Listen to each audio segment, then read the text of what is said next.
Sobat Rupiah, Podcast Bank Indonesia kembali lagi nih bersama saya, Alexandra Gedadina Mareta.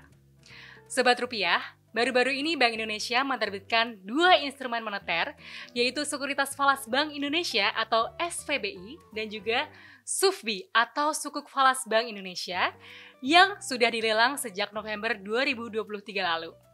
Nah, penasaran dong sebenarnya apa sih latar belakang penerbitan kedua instrumen ini dan bagaimana kedua instrumen ini dapat memberikan makna bagi perekonomian Indonesia? Langsung saja sudah hadir bersama kita Mas Kris Januardi atau biasa dipanggil dengan Mas Inu dari Departemen Pengelolaan Moneter. Selamat datang Mas Inu. Halo Mbak Eta, halo Sobat Rupiah. Apa kabarnya nih Mas hari ini?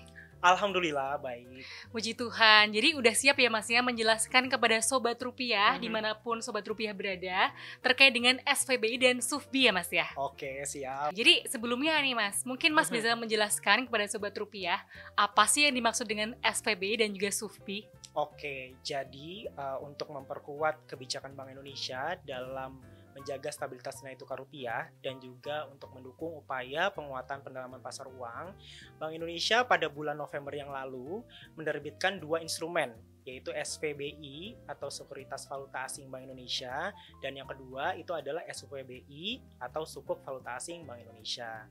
Nah, SVBI ini adalah surat berharga dalam valuta asing yang diterbitkan Bank Indonesia sebagai pengakuan utang berjangka waktu pendek yang diterbitkan oleh Bank Indonesia dengan menggunakan underlying berupa surat berharga dalam valuta asing yang dimiliki oleh Bank Indonesia. Sedangkan untuk SUFBI itu adalah sukuk valuta asing Bank Indonesia yang diterbitkan dengan menggunakan underlying aset berupa surat berharga dalam valuta asing yang berdasarkan prinsip syariah yang dimiliki oleh Bank Indonesia. Jadi dari definisi SVBI dan SUFBI tadi, ini ada beberapa kata kunci ya. Jadi pertama merupakan instrumen surat berharga, terus yang kedua ini berdenominasinya valuta asing, terus yang kemudian yang ketiga berjangka waktu pendek, ini tenornya 1-12 bulan, dan yang terakhir ini memiliki underlying aset berupa surat berharga dalam valuta asing yang dimiliki oleh Bank Indonesia. Oke, jadi kalau boleh saya sedikit simpulkan, yang membedakan antara SVBI dan SUVBI ini adalah prinsip syariah di antara keduanya ya Mas ya? Ya, betul. Jadi kalau SVBI itu adalah instrumen yang konvensional, sedangkan kalau SUVBI itu adalah instrumen yang syariah. Oke, jadi Sobat Rupiah jangan lupa dicatat ya. Nah Mas Inu, beberapa tempo lalu kan Bank Indonesia juga sudah pernah menerbitkan SRBI ya? Betul. Nah, jadi apa sih yang membedakan antara SVBI, SUVBI, dan juga SRBI ini sendiri? Nah, jadi pada dasarnya SRBI, SVBI, dan SUVBI ini memiliki kesamaan karakteristik yang tadi udah sempat dimention, berupa instrumen surat berharga, kemudian juga berjangka waktu pendek, dan diterbitkan Bank Indonesia menggunakan underlying aset yang dimiliki oleh Bank Indonesia.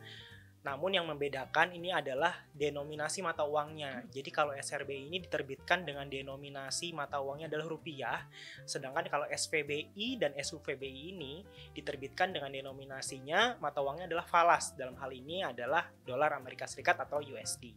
Oke, jadi highlight utamanya Sobat Rupiah adalah denominasi mata uang ya Mas ya? Betul. Sebenarnya kenapa sih BI ini merasa perlu untuk menerbitkan SVBI dan juga SUFBI? Oke, jadi SVBI dan SUVBI ini itu adalah instrumen operasi moneter yang pro market dalam rangka mendukung upaya pendalaman pasar keuangan, juga untuk mendukung upaya menarik portofolio inflows, serta untuk mengoptimalisasi aset berupa surat berharga dalam valuta asing yang dimiliki oleh Bank Indonesia.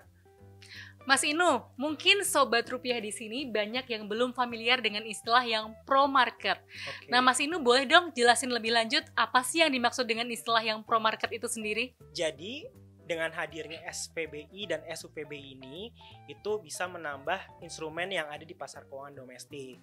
Nah, SVBI dan SUVBI ini bisa ditransaksikan di pasar sekunder, maka dari itu ini ada disebut instrumen yang pro market.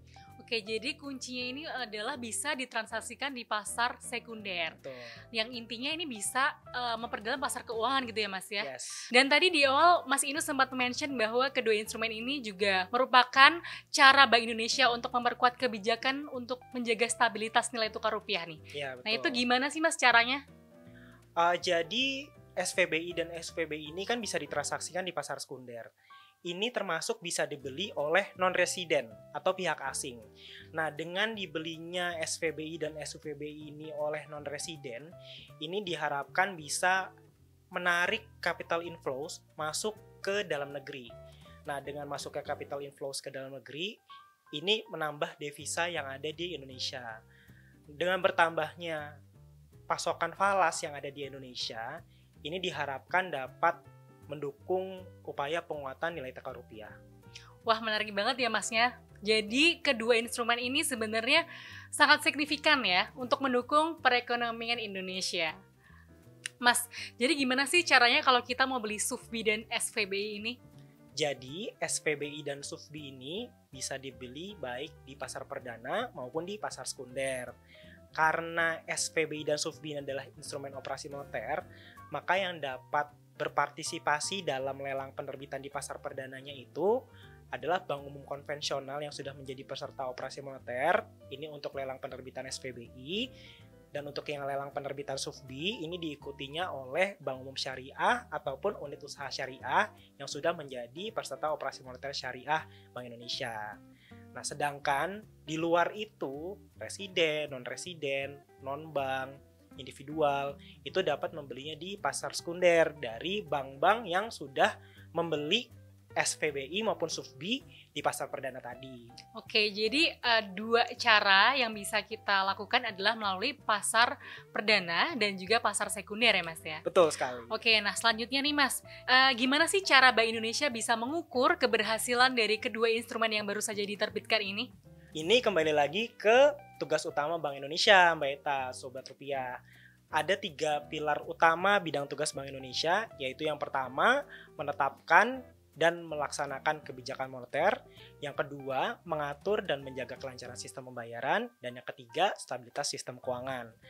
Nah, SVBI dan SUVBI ini sebagai instrumen operasi moneter yang diterbitkan oleh Bank Indonesia, ini merupakan wujud pelaksanaan dari pilar yang pertama, menetapkan dan melaksanakan kebijakan moneter. Sehingga kalau mau melihat keberhasilan instrumen ini, seharusnya tercermin dari dukungannya terhadap pencapaian tujuan Bank Indonesia, yaitu mencapai stabilitas nilai rupiah.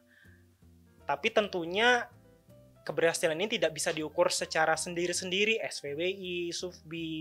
Ini harus dilihat secara keseluruhan strategi pelaksanaan operasi moneter yang menyinergikan berbagai instrumen operasi moneter yang dimiliki oleh Bank Indonesia, SPBI, SUFBI, SRBI, maupun instrumen-instrumen lainnya yang dimiliki Bank Indonesia. Jadi Sobat Rupiah, seperti yang sudah dijelaskan oleh Mas Inu tadi, bahwa kestabilan nilai rupiah ini tidak hanya dapat diukur dari penerbitan satu atau dua instrumen saja, melainkan dari keseluruhan kebijakan dari Bank Indonesia ya Mas ya? Tepat sekali Mbak. Mas Inu, terima kasih banyak ya atas penjelasan yang sangat insightful dan juga komprehensif. Sama-sama Mbak Eta. Nah, untuk terus mengetahui informasi terkini lainnya seputar perekonomian maupun kebijakan Bank Indonesia, Sobat Rupiah jangan lupa ya untuk terus mengikuti semua kanal media sosial Bank Indonesia. Sampai jumpa!